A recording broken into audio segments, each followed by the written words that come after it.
it's Miss Ellis. Welcome to Wednesday's math lesson. Today we're going to be talking about function machines. So before I explain what that is, think about what machines you might have in your house. So think about a couple machines you have. In my house, we have a washing machine that washes clothes. We have my hair dryer as a machine that blow dries my hair. We have a blender in the kitchen. We actually have a couple machines in the kitchen. We have a blender. We have a toaster as a machine. So machines do something. They make something happen.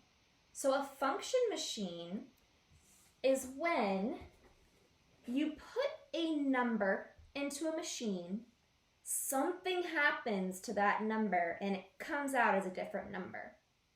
So there's a rule, and that tells you what's going to happen to the number. So maybe the number comes into the machine and something gets taken away from the number. It could say -4. 4 is going to be taken away from the number. So it's going to come out even smaller. Or a number could go into the machine and the rule could be you add 5 more onto it, so it's going to come out even bigger. So this machine changes numbers into new numbers. So today we're going to use this to solve a word problem, and then we're going to practice finding the rules ourselves for a function machine. All right, I'm going to read this pink part up here first. The library has a rule for how many more books kids can check out from one week to the next. So then here in blue is the information of how many books each kid got. So first, Lila gets 5 books this week and 7 books next week. Natalie gets 9 books this week and 11 books next week. Corbin gets 2 books this week and 4 books next week. What is the library's rule?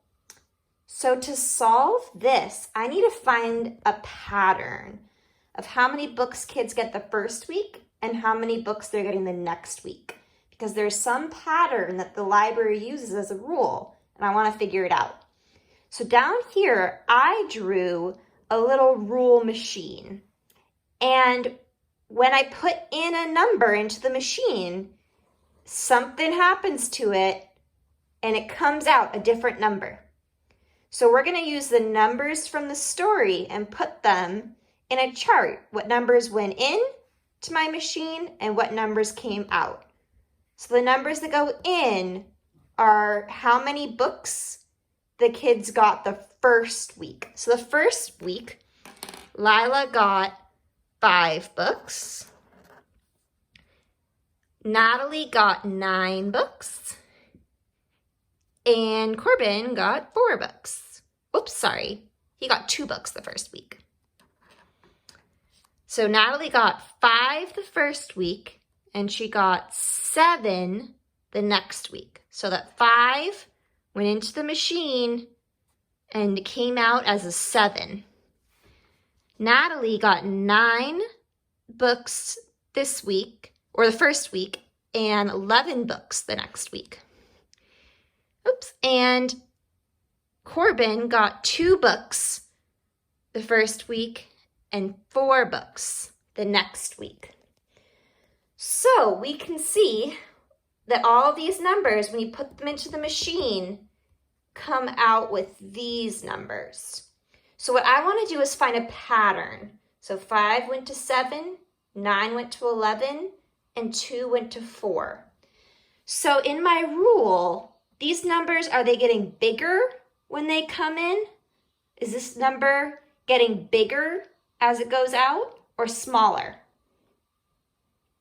It's getting bigger. My 5 is down here on my number line and my 7 is up here. 5 is smaller than 7. So it's getting bigger.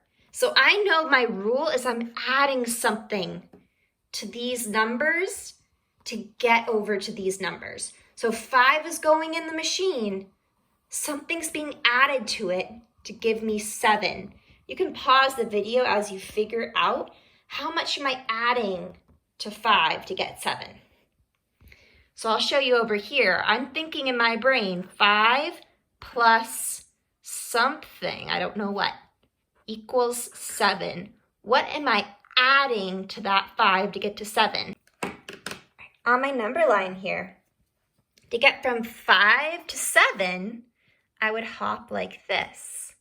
So how many hops did it take to get there? 2. So I'm adding 2 to 5 to get to 7. And I can check 5, 6, 7. Oh yeah, that makes sense. All right, so I added 2. Let's see if that rule of adding 2 works for all of our problems. So if I have 9 and it goes in the machine where I add 2, is 11 going to be my answer? And I come back over here to my number line. 9 plus 2, 1, 2, and that's 11. So that one works. And down here, 2 goes into the machine, and then you add 2 to it. And 2 plus 2, that's one of my doubles facts. Is that 4? Yes, it is. So I know that this library's rule is that they can get 2 more books each week they come in.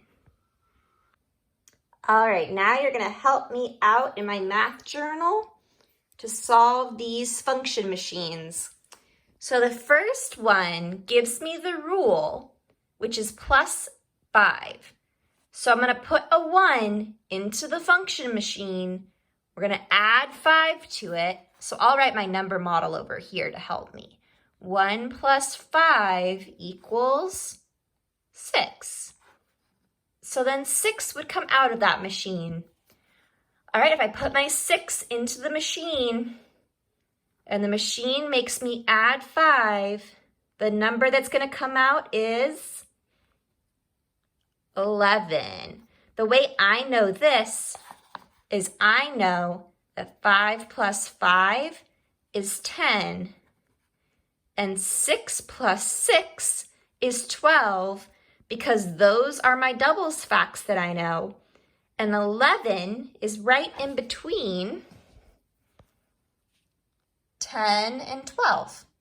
So 5 plus 6 is 11. And that's what comes on the out. All right, if I put 3 into the machine and I add 5, let's see, 3, 4, 5, 6, 7, 8. All right, 8. And that's what comes out of the machine.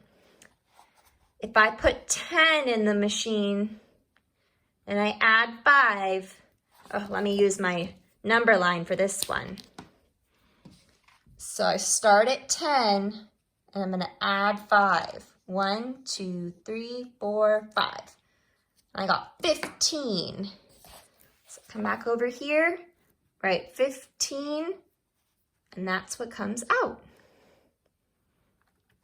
All right, the second problem's a little trickier. I have all of the numbers, just like I did in my word problem about the library. And I need to figure out what the rule is. What's happening in my function machine over here? So first I'm gonna see if these numbers are getting bigger when they go in and come out, or are they getting smaller? So from 8 to 5, is that going up, plus, or going down, minus? It's minus, it's subtracting. Because 8 goes into the machine and then it's gonna get smaller and come out 5. So something is being taken away from my 8 to get to 5. Now, one way I like to solve these problems is I use a number line. So I'm gonna come back over here, erase, erase, erase.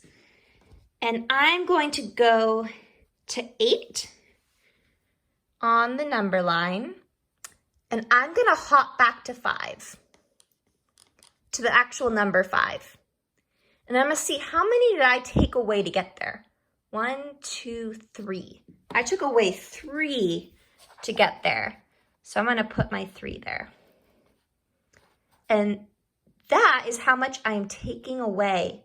So the rule might just be take away 3, but I'm gonna check on one more problem. So I'm gonna try 11, and let's see if this works. If I do 11 take away 3, will I get 8 as an answer? Let's see. So 11 take away 3. 1, 2, 3. I got 8. And that's what it is when it goes through the machine.